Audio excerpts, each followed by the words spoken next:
Welcome to the Social Selling LinkedIn to Sales podcast. This is Martin Brossman and Elise Archer. We are excited to have a guest here, Andy Beal. We'll get into that soon, and a reputation expert. And Elise, you're from a different location now. Would you just tell people where you've relocated to? Yes, I am deep in the dirty South right now. We moved down to Atlanta about a week and a half ago. So it's exciting. It's a big culture shock, even coming from just 2 states away, North Carolina. It is really different down here in a good way. So we're getting. I'm out teaching in the mountains area, the Western North Carolina. You're the big town to go to. So, that's a big deal. Get that over. You have to get on down here and visit. I look forward to it. Well, we're going to cover a little news, and we have a big announcement, and then we want to get into the show quickly. So the first thing I want to mention is Greg is with us in spirits. He's busy at work taking care of things. So he brought in the news today. And one of the big things in the news is LinkedIn has released a Lite version of their mobile app. So developing countries and areas with limited bandwidth can still use LinkedIn for sales. So we're going to give them a 5-star for that effort. And Facebook made one of those a while ago. And I think this is really great because I've gotten to know a number of people in overseas and tech world where sometimes their internet isn't quite as up to speed as ours is. And just exciting that they're opening that world up. So we'll have that in the show notes, but check it out. The other big announcement is LinkedIn native video. Long enough. One of the years ago, I made a video of how to trick SlideShare into playing a video on LinkedIn that got thousands of views. Then they finally allowed us to put videos on our LinkedIn as content on our profile. And now they're going to roll it out so it'll be in our feed. Now, from what I can tell, it looks like it might autoplay. And Andy, that's really concerning because when you're in a cubicle at work, if that's right, and sounds come on that aren't work, it's usually not a career enhancing phenomenon to happen. So I wonder if that's, if I got that correct. We'll have the notes on it as well, but it's rolling out, and Coca Sexton that was on our show, he has it. So we're having envy of it. Elise, you don't have it yet, do you? That you know of? Don't think so. I'm actually going to go check and see. I would imagine if it auto plays, if they're smart, they'll make it auto play with the sound off. I mean, that would be what I would think. Right. I would hope. Well, what I thought is auto playing with the sound on, and I got to make sure I didn't make a mistake with that. We'll have this in the show notes to double check, but sound off would be okay. Sound on is where the real concern would be, but we'll find out. This means you actually have to work while you're at work now? Yeah, that's right. That sucks. And then, I just tweeted something to the Motley Fool, which I enjoyed the show. And it's really interesting. They're very savvy, but they only view LinkedIn as a job site. And I'm going, guys that are working in the area of giving advice on and understanding the stock and data, I just want to let them know. I put a tweet to them to inform them it's far more powerful than that, and it's sort of embarrassing they're not up to speed on it. So I want to bring up to them, if they're listening, that, and I invited them to listen, that it is a reputation enhancing tool. It is a way to find out information you wouldn't find out that you have permission to have instead of poking around their Facebook page. It's a way to acknowledge people and show you care about people in your industry, and shame on them for not writing some recommendations or even knowing that. It's a way to get articles that are highly indexed on Google, and especially for people who don't have their own website but want to get authoritarian content, expert content out there, and customer insight content, and much more. So I'm inviting the Motley Fool gang to listen to our podcast and learn some more from it. And I enjoy their show. So that's my call out to them as well. The announcement, so we can get to the show, but it's real big. Our sponsor, which is us, Social Selling this summer, And I'm going to read this because if I mess it up, Greg will kill me. We've worked so hard on it. Okay, so bear with me. Finally, ours Fundamentals of Social Selling course is available on socialselling.training. This course is a culmination of 7 years worth of research, classroom work, and us arguing over topics. No, I added that. The Fundamentals of Social Selling is not just a course for those new to social selling. It's a set of it sets the sales professional on the correct path to success with social selling. We showed you, the student, the right way to use social selling techniques to build relationships, open new business through the social selling sales journey. The course contains 10 modules, 67 lessons, over 5 hours of in-depth training. And if you think about 10 minutes of training takes about an hour to put together and edit, that's a lot, okay? You will learn about the buyer's persona, gaining an in-depth understanding on how social engagement, building social capital, social proximity, and about social learning, and learn how to measure social selling with metrics and KPIs and much more. We have a special, please listen, limited time promotional code for students. And all you need to do is connect to Greg and I on LinkedIn and mention you would like the coupon code for the Social Selling Fundamentals in your message. You need to personalize your invite. So you need to at least know how to not just connect and not personalize it, or we're not letting you in the door. And trust me, it'll be really worth your time. This is a limited time. This is a huge deal. And we've put huge amounts of work in it. So excited about that. And Elise, thanks. You've helped. We've bounced ideas off you and others. And then we hope now that this is done, we can get some specialized courses with you. But you've been a big contributor in support and ideas on it as well. So I want to thank you for that.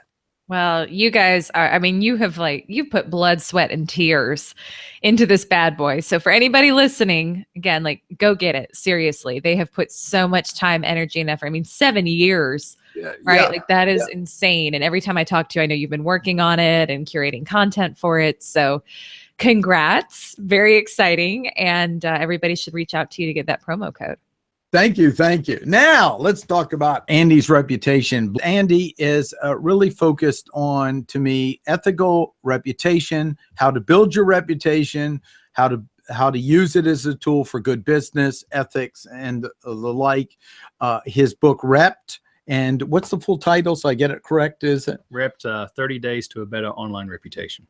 30 days to an online better reputation, and you might want to set aside a little extra time for the 30 days. Yeah. You can do it, but you better sprint, right? You can understand it in 30 days. Right. To actually do it is going to take a little. Right. But it's still a good title and a great book. And Elise just read it. She'll be asking some questions on it too. Also, you have a podcast show, A Reputation Rainmaker. What a great title for a podcast show. And it's a terrific, you just mention a little bit about your show too, because it's another way they can just get a lot of pay it forward tips. Yeah, we each week we look at just stories, generally positive or negative stories. And so the concept is everybody has the opportunity to be the reputation rainmaker for their company or for themselves. And so in selling, we all know a rainmaker is somebody that makes it rain with money, right? They're the one that brings in the business. Well, reputation rainmaker is somebody that really helps the reputation of the company by doing stellar things, whether that's in social media, whether that's in person, coming on great podcasts like this. It's looking at ways to be that kind of rainmaker for your reputation. And we look at also reputation roadkill. So we have a lot of roadkill where airlines and all kinds of stuff where they've made mistake after mistake. And we kind of break down where they went wrong and how they can fix it, and how every story we share, we try to share practical advice for the listener so that they can understand, well, how do I avoid making this mistake and what can I learn from it? Rather than just kind of like going through and just picking on all these companies and brands. We want to get lessons out of it. Yeah, and your co-host, is she in the area, or is her name? Erin Jones. No, she is actually in just outside of Denver, Colorado. Great. But I've worked with Erin for, oh gosh, I don't know, decade or so. Yeah. I've known her for at least a decade, and she's Yeah. super smart. She's in the reputation space herself. And so we have a great just banter, just chatting and break it down. Outstanding. Well, check it out. We'll have it in the show notes as well. So I want to jump into this. And the first question I want is, as a professional, why should they focus on their online reputation? Shouldn't they just be focusing on their job and making sales and making it rain? So I want to begin with that, especially in the social selling area. Shouldn't it all be about that? Well, if you want to be able to sell successfully, you need to be trustworthy, right? So that's probably the biggest thing. And so building your own reputation, if I'm encountering a salesperson for the first time, I want to know who they are. And I want to know, the company they represent, but how they conduct themselves and how they present themselves to me is huge. And so if I don't find anything about them, or I find something negative about them because they're too aggressive or, share a lot of misinformation, then that's going to, they're going to have a bad reputation. I may not want to do business with them. So it's really important to work on your own personal reputation. It also helps you individually, because now you become somebody that your company wants to keep hold of, because it's like, hey, we've got this person that's trusted, that's on Twitter, on LinkedIn, on Facebook. He's out there sharing information. People are coming to him for advice. It's not all about the quota, right? So now I'm not measuring that person just on how many sales they make. I'm measuring them based on an additional value that maybe can't be quite as measured to my company. And so you're making yourself more valuable to your employer. Mm-hmm. Yeah. And my favorite quote is, you're pre-screenable. Yeah. We're Googling everybody. Right. We're going to a doctor, we're Googling their name. We're going something else. I just ran into somebody, and they were newer to getting into this, and someone had the same name and a lot of awful things connected. And I said, well, you need to start today. Yeah. And with semantic search, you can build a separate identity if you make that effort.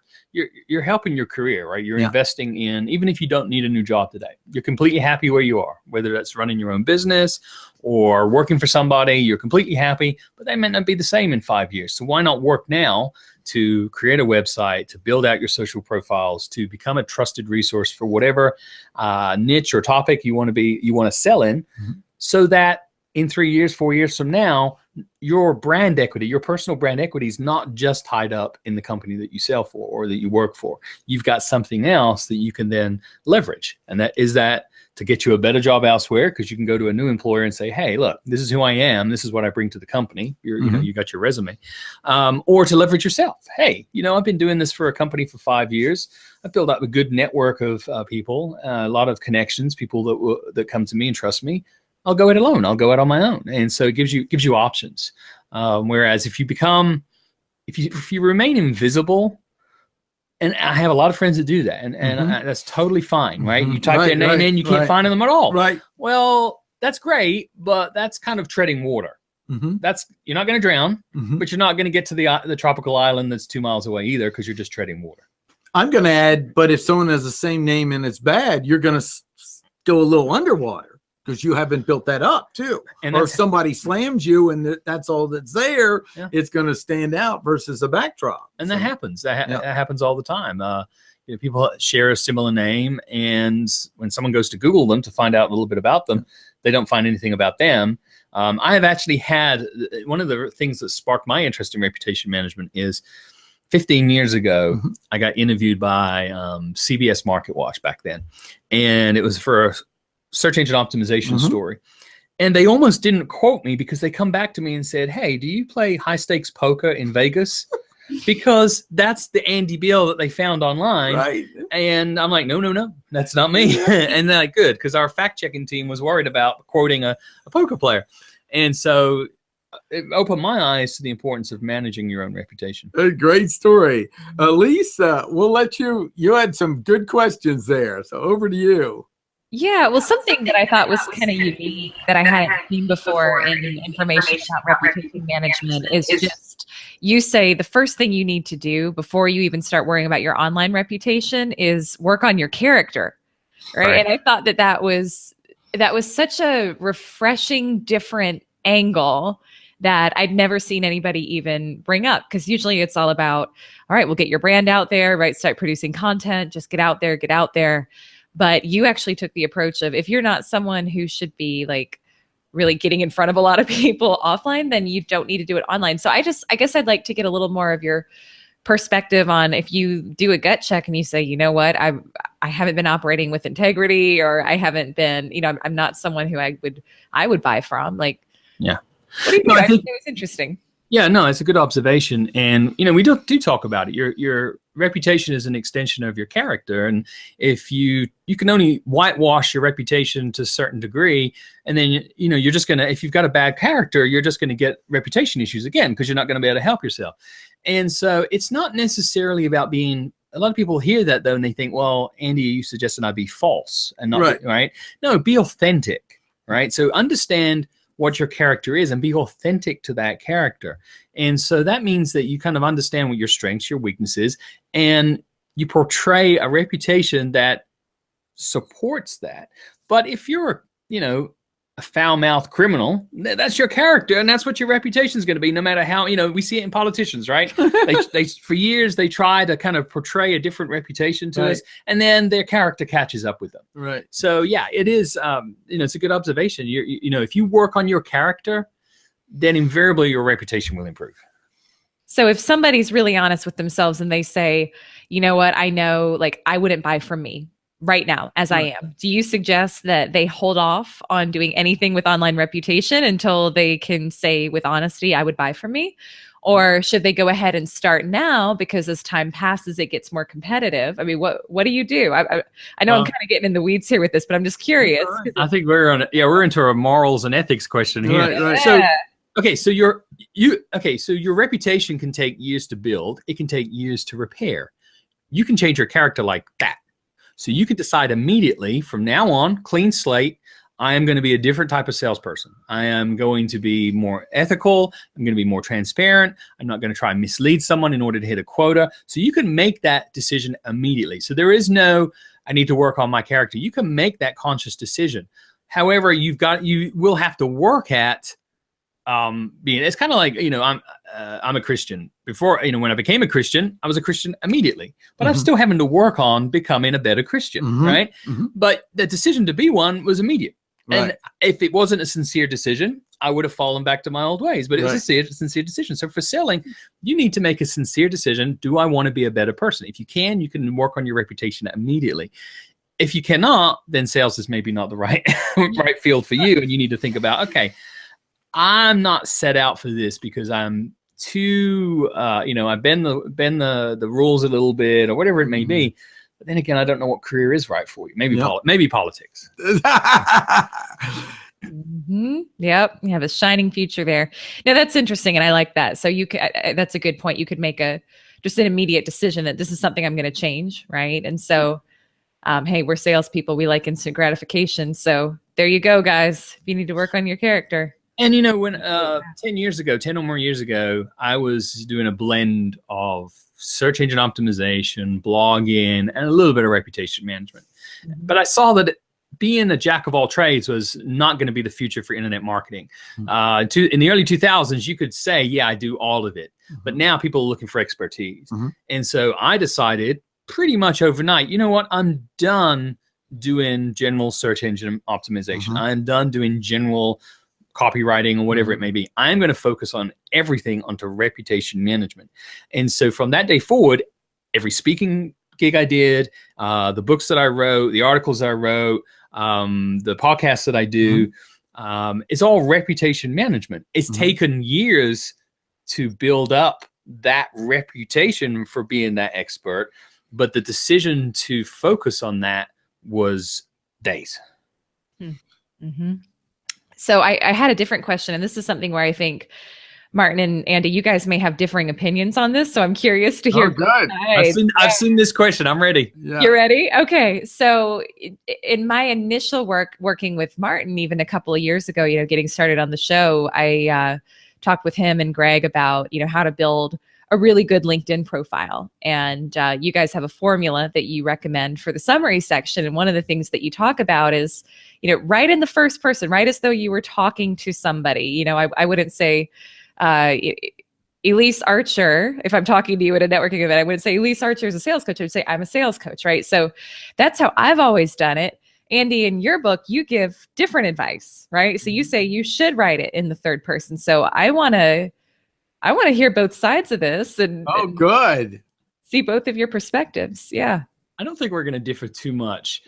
I look at things through an online reputation perspective. And I see a lot of people that are trying to get whether it's their website or their LinkedIn profile, whatever it may be, to be more easily found and to be more discoverable. And the problem is they go out and they use, I am this, I do that, we are this, this is what we're known for. And that is not telling anybody anything. I've actually done I used to have this in a slide, and I would put up a LinkedIn profile of somebody that was a very famous person, but they talked about themselves in the first person. Nobody knew who they were talking about because I took out the title and you couldn't see the profile. So if you're trying to get, for example, the search engines to show your LinkedIn profile when somebody searches for your name because you're trying to manage your reputation, then you need to feed the search engine something that they can actually match up, and that is a profile that's in the third person. You can do it in a way that still is approachable and doesn't look conceited. However, if you are somebody that has a lot of positive things already written about you, your LinkedIn profile is already showing up when someone searches for your name, you're already well established, sure, you don't need to do it in the third person. You can do it in the first person. Whether or not one is more approachable than the other, I've not seen any studies that show that if I do it in the third person, I'm going to be seen as less approachable than I do it in the first person. And I've actually seen also people where have been creative, and you can actually say, here's my official profile in the third person. And then they kind of, get cute and they say, okay, now that's out of the way. Here's the real me. And then they switch to the first person and write about themselves. But I know that we've talked about this before, and I know that you're more of a fan of the first person, and I think that's totally fine. Yeah, I think that's a great question, Elise. Our view on it is, first of all, one of Andy's points is on your website. That's the first, and I'm 100% in agreement. That should be in the third person and clear, because that's going to get indexed.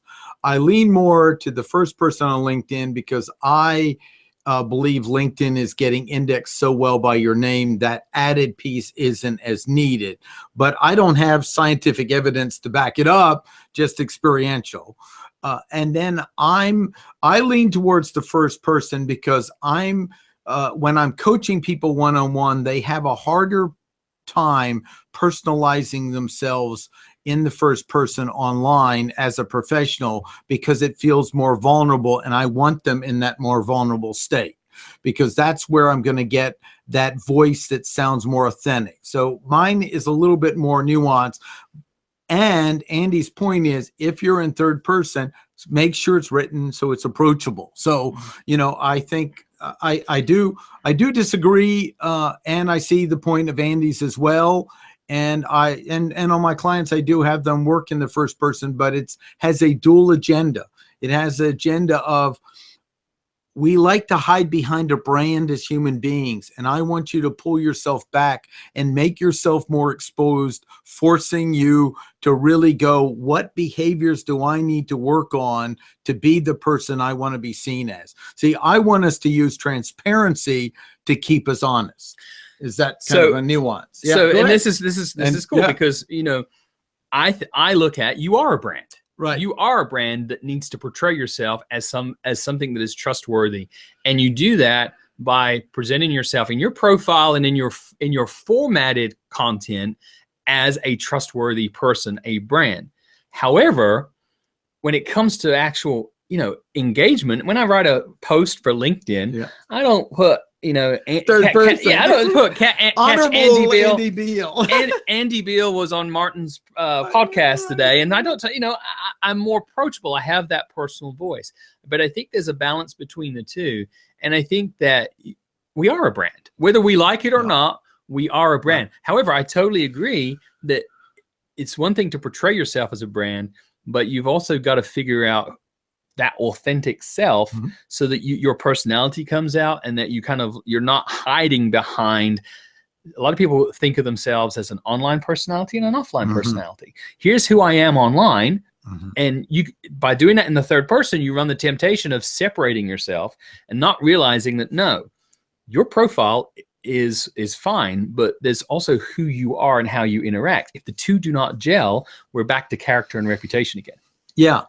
And I want to add one thing that I thought of earlier, Elise, that when I was much younger and filled with massive amounts of doubt and insecurities, I remember in this meeting of times going, well, I wonder, am I really a good person or not?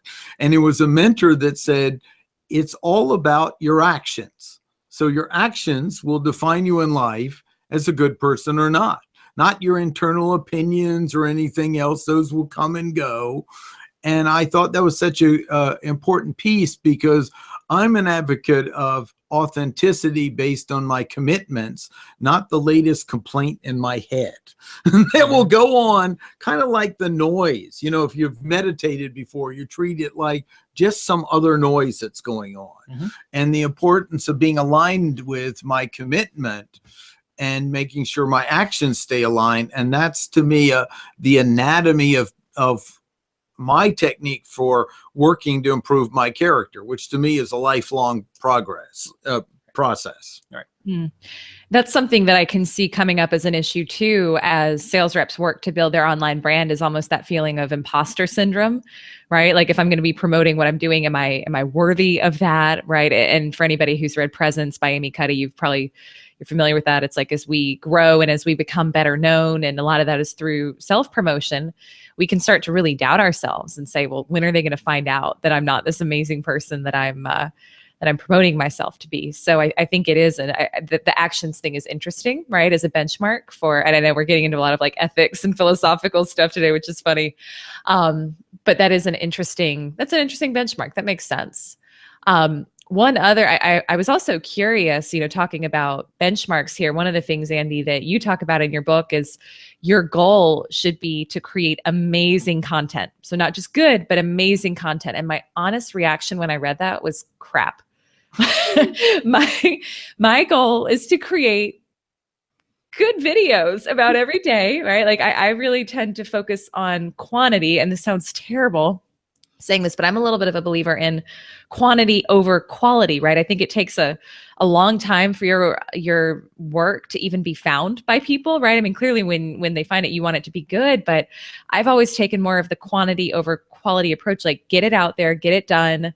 By the time people really start following you, you will have learned how to polish it and get it better. So I do like a daily video that I send out to my network. I don't edit it. I don't polish it. I do it. I speak from the heart. I've heard it's impactful, but I don't know if I would call it amazing. And so that got me thinking, like, man, am I doing this wrong? Right? Or how do I know if it's amazing? Should I stop? Like, tell me what to do. Coach me. Yeah. Great question. Kind of like going to a restaurant. Okay. So if you go to a restaurant and you have a good meal, there's a chance you're going to go back.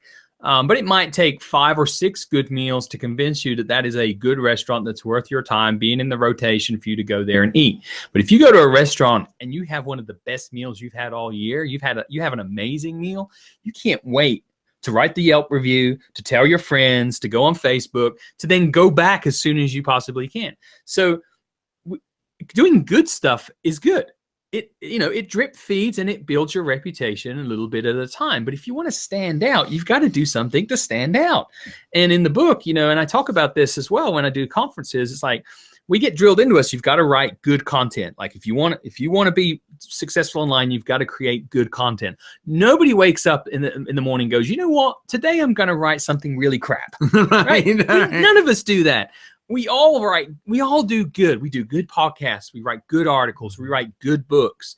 But if you want to stand out, you've got to do something amazing. And that takes more investment. Yeah. This podcast, as good as it is, this episode is unlikely to go viral. Right? Now, if you got Bill Gates on this podcast, Right. let's say you invested 6 months in tracking down somebody that's high profile. Right. You flew out to Seattle Right. and you got him on your podcast. Right. That's amazing. That's It's amazing. going to go viral. But is this good podcast going to hurt you? No, this is going to help. But it's a drip feed process. So you've got to look, if you want to, catapult, you got to think of doing amazing things. So if you're writing articles right now, write a book. If you're doing a podcast right now, then look to add video to that. If you've got a little dog that's barking, get a big dog that barks. Sorry, let me get her. So sorry. Yeah, we'll get it. We'll get it. That's great. That's great. That was a good example. Well, I think what you brought up is so important, because the answer to me would be having a mix. Unfortunately, I saw some evidence that YouTube is now feeding more the allots than the quality. Mm-hmm. Their algorithm shift. Hopefully, they'll get back to quality. Mm-hmm. So people are just cranking crap out, Mm-hmm. is getting winning over it. And I also think it's important to mix. You might have that some regular stuff occurs, but then also the deep dive. And I just did that, one of the articles for a talk I have coming up with your input on, your reputation's on the line, really addressing the C-suite. I paid for some research and some deep dive on it. And it's 1,800 words, and there's references and links, but it's a very important upgrade presentation for executives to understand reputation. And before I send it to you to look over, it's a deep dive. At least I was just saying, I have an article in the works that's 1,800 words, 1,800, that will go on LinkedIn on reputation for the C-suite, but I'm backing up with case studies, like reference to what happened in Samsung to me, which is, we never heard from an executive, which to me was the best way to drive that stock down. And let's take the good and awesome and apply it to selling, because I know that's your audience. So, somebody comes to me and they just cut and paste a contact in my contact form, trying to sell me hosting. Okay. So, and they go and do that on dozens of sites during the day. That's not going to stand out. It's not going to get my attention. But if that person actually took the time to follow me on social media, to understand and look and go and research where am I already hosting? Have I ever made any complaints about my hosting? And what were those complaints? What have I said that I really like about a hosting company? And build up a little bit of research to then reach out to me on the channel that they see that I'm most active. So let's say they see, well, I'm on LinkedIn every day. So instead of using my contact form, they reach out to me and talk to me about something that's a pain point to me. That's awesome. Versus cut and paste. Hey, we offer great hosting. We think we can save you money. Send, move on to the next person. So what I'm hearing then, and guys, for those of you who aren't watching the video, this is ridiculous because I'm at a standing desk. I'm having to hold my dog up in the air so she doesn't bark. So anyway, the things we do for podcasting. But so what I mean, so it can be a mix then. So I can do my so-so content every day. Because I think the one thing that I see happening a lot of times too with the salespeople that I coach is they'll want to create content, but they get so stuck in the weeds with it having to be perfect. And then they just never do it. Right. And so to me, it always seems like a balance of, you want to make it really good or amazing in this case, but you also want to do it. Right. And you actually want to get it out there. So what I'm hearing is a mix is okay. Sure. Go back to that restaurant. Not every dish that they have on the menu needs to be amazing, right? Or they don't, the specials are special, but the stuff that's on the menu gets people back just fine. So do invest it. But I look at trying to do mini projects where it's like, okay, what can I invest in that's actually going to generate more of a wow factor, whether that's an infographic, a white paper, a book, some kind of download, whatever it may be. Your course that you've invested time into. people can come to the podcast and they can get great advice Yep. every single time you do the podcast. Yep. But the investment you've put into the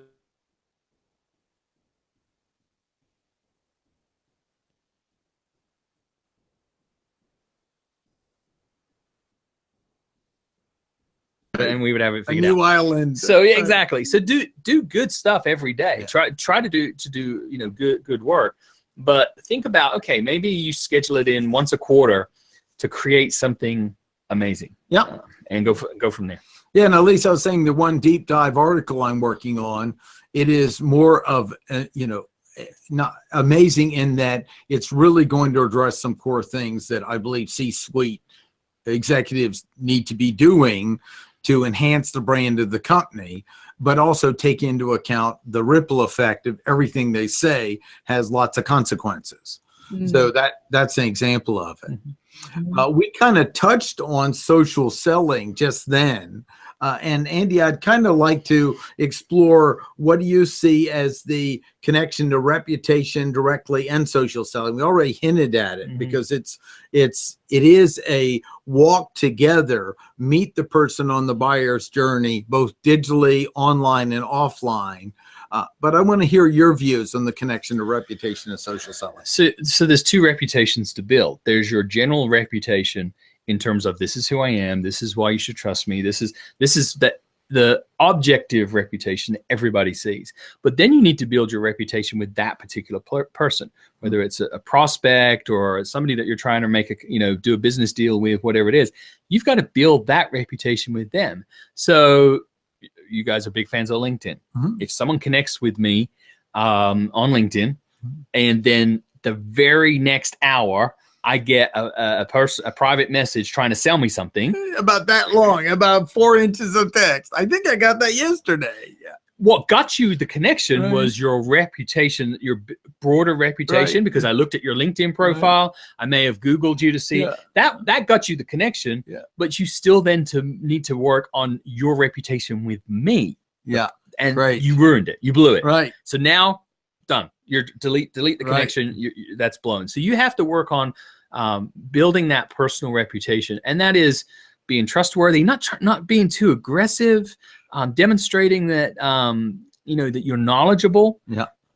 In the sales cycle, I used to, if I was in a long sales cycle with somebody, because I used to do sales, and if I saw a story either about them or about their competitor or something I thought would be of interest, I would send it to them with no pretext of trying to sell them anything. Just, hey, I saw this story that I thought may be of interest to you, and just send it on. And that's it.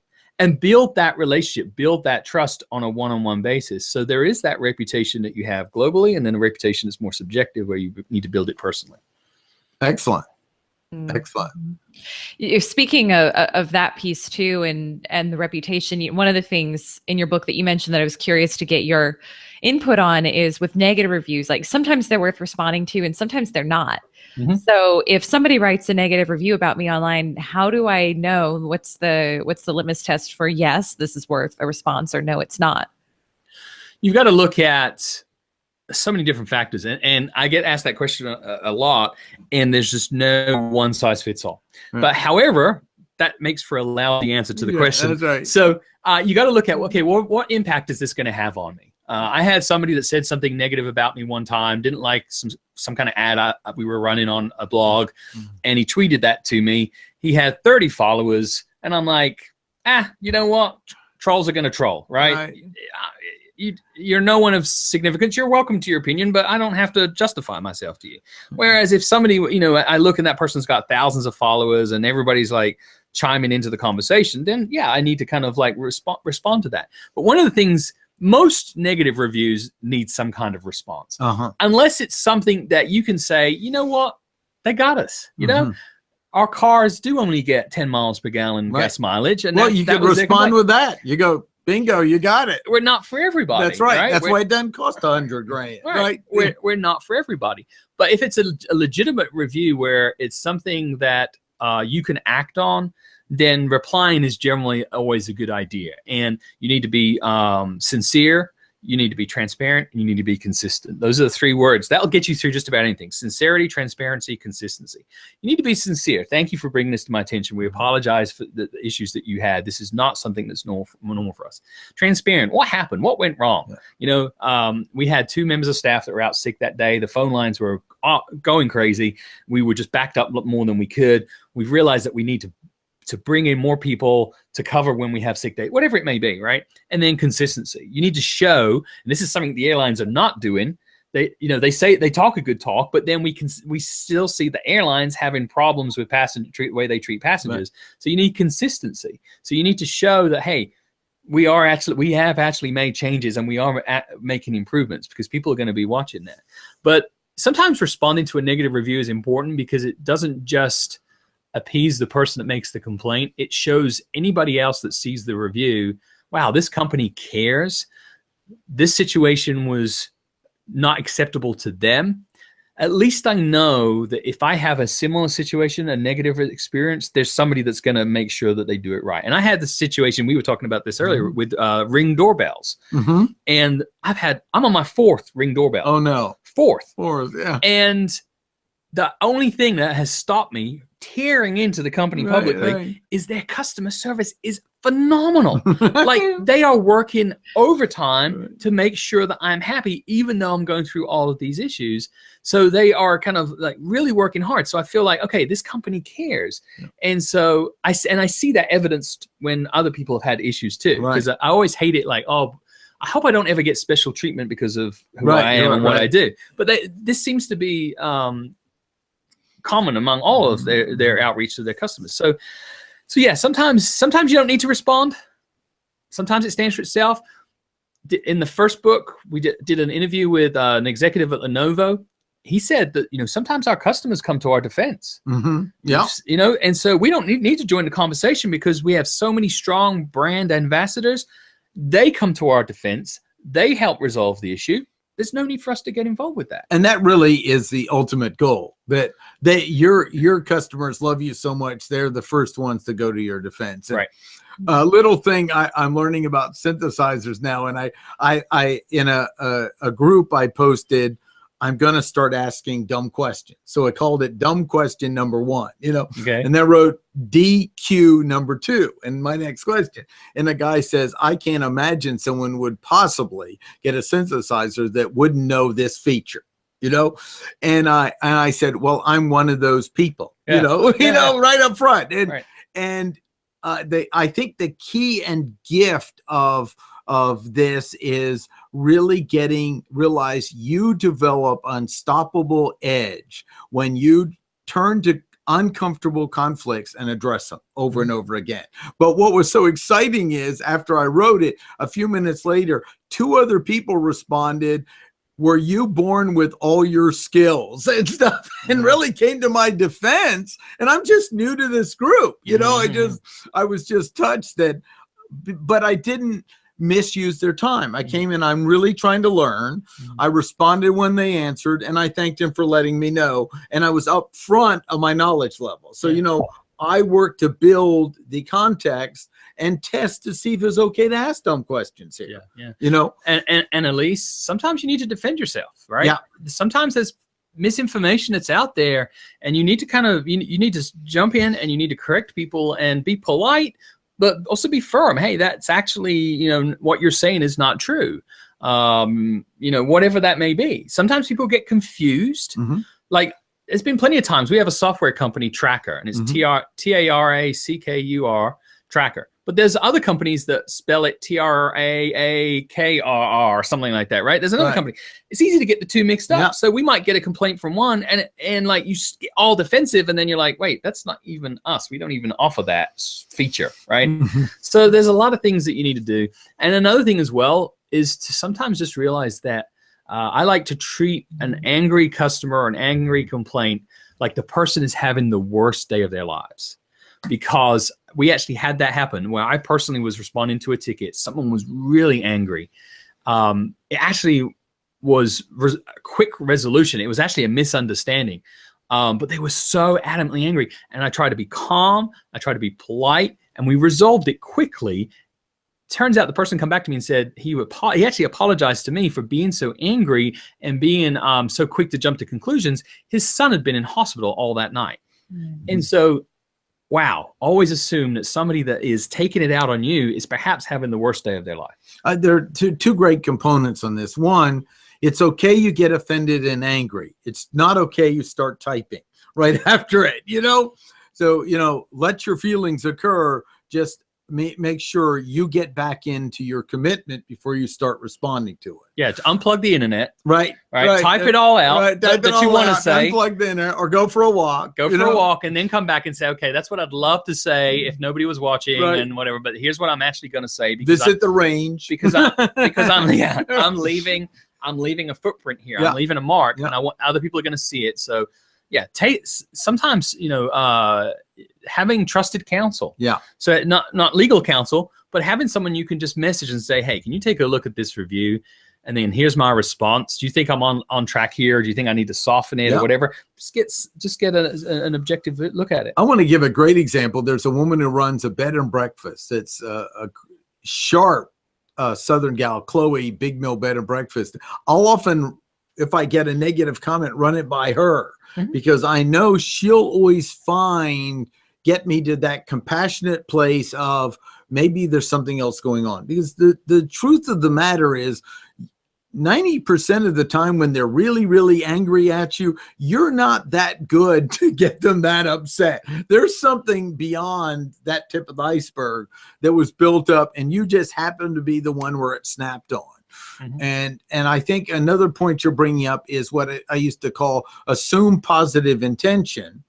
And you're looking for that as you go along with it. But you gotta give yourself the humanity. You're going to get upset. You're going to get hurt. It's bothersome. Just make sure you don't operate out of that as well as a piece. And you're right. Positive intentions. Most people complain because they want you to do better. Yep. Not because they want to tear you down.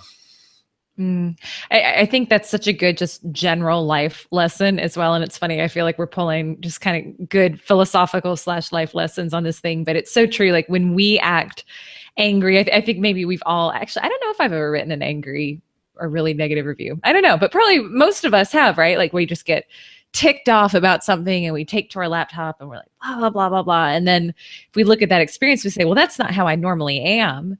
Right? Something just happened that made me feel that way. It was out of my control. But then we look at other people who write those negative reviews or who cut us off in traffic. And we say, gosh, I don't know. Can I cuss on this? I should know that by now. What a jerk.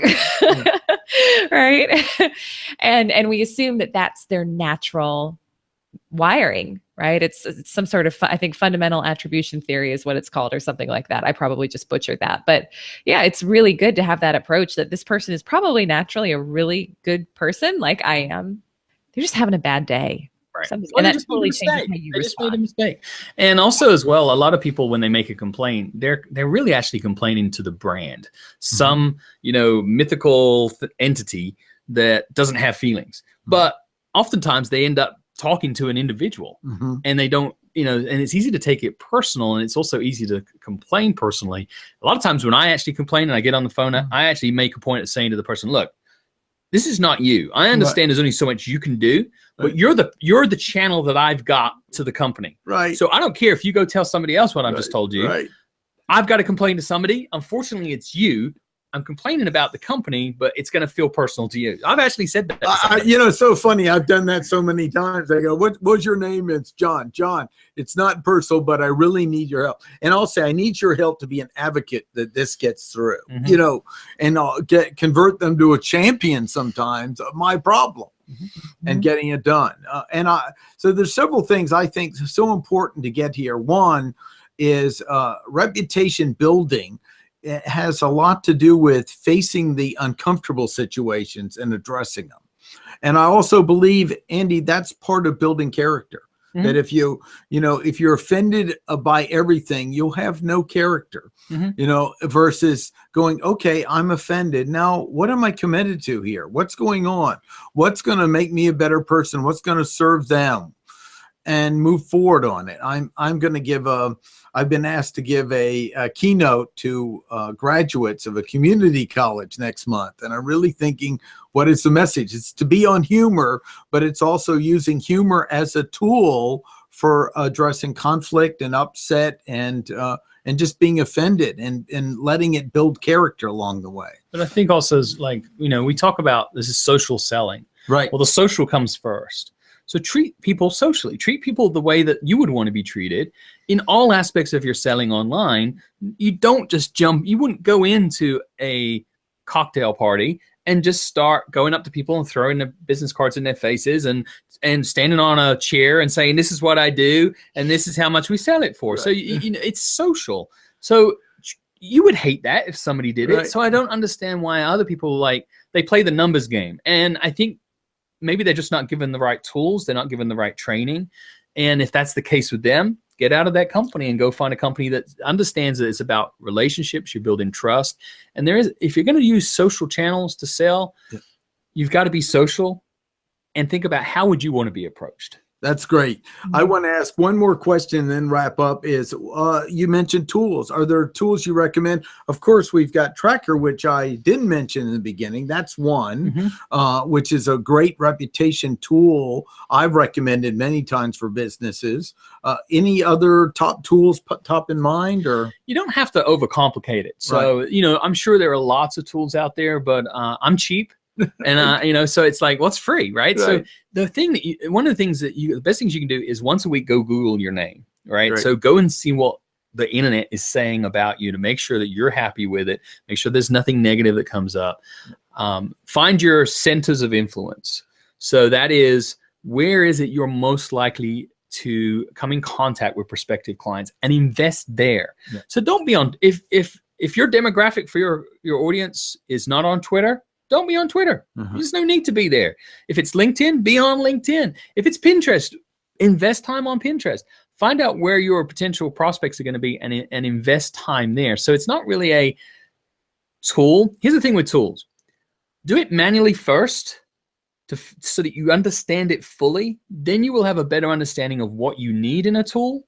And you won't be tempted to go out and just get something off the shelf, turn on all the features and push submit and try and automate the process. Don't automate until you've done it manually and you know exactly what you need to automate and what you need to keep as a personal touch and kind of more personalized outreach. I think we should close on that, Elise. That was a great statement, don't you? Yeah, I love that. I mean, that's a good way to approach anything you're automating, even outside of this. So I like that. That was a good tidbit. Thank you. Well, we're going to wrap up, but we've got show notes. Please go to andybeal.com, andybeal.com. Check out all his resources. Highly recommend the book. Find out the information. We'll have some more information on the show notes. Andy, thanks for coming on. Thanks for inviting me. We got to scratch the surface. If you want to learn more on the topic, mention it, and we'll respond to it. Love those reviews. Thank you, Andy, for a review of our podcast. Check out his Reputation Rainmaker on iTunes. Excellent podcast. And this is going to wrap up social selling on LinkedIn with myself, Martin Brossman, and Elise Archer. And have a great day. Check us out and check out socialselling.training. Remember the secret information on contacting us for the limited time to get in on our fundamentals of social selling. Have a great day, folks. Bye-bye.